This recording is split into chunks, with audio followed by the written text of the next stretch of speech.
In today's video, I'm going to show you exactly how to turn text into SVG in Inkscape, step by step. This is super useful if you want to create scalable graphics, logos, or designs that work perfectly across different platforms without losing quality. By the end of this tutorial, you'll know how to convert any text into clean vector paths and export it properly. If this helps you out, make sure to hit that like button and subscribe for more simple design tutorials just like this. Alright, let's jump right in.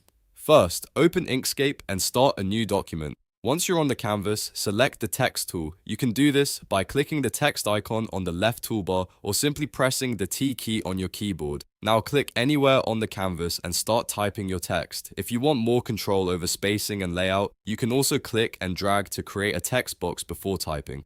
Once your text is on the screen, the next step is to convert it into a selectable object. Switch to the selection tool by pressing S or clicking the arrow icon. Then click on your text so it's fully selected. You'll see the bounding box appear around it, which means it's ready for the next step. Now here's the key part. Go up to the top menu, click on Path, and then select Object to Path. You can also use the shortcut Ctrl+Shift+C to do this instantly. What this does is convert your text from a font into vector paths. That means each letter is now a shape rather than editable text. It's important to understand that once you convert text to a path, you can no longer edit the wording or font. So make sure your text is exactly how you want it before doing this step. Also, the letters are no longer grouped as text, so you can't just ungroup them like normal objects. If you need to edit individual letters, you'll need to use path editing tools like the node tool or break apart commands. Once your text is converted and ready, the final step is exporting it as an SVG file. Go to File, then click Save As, or use the shortcut Ctrl+Shift+S.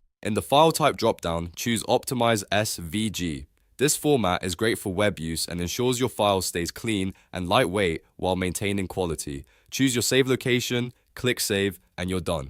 Your text is now fully converted into SVG vector paths and ready to use anywhere. And that's it. That's how you turn text into SVG in Inkscape quickly and correctly. If this video helped you, don't forget to like and subscribe, and I'll see you in the next one.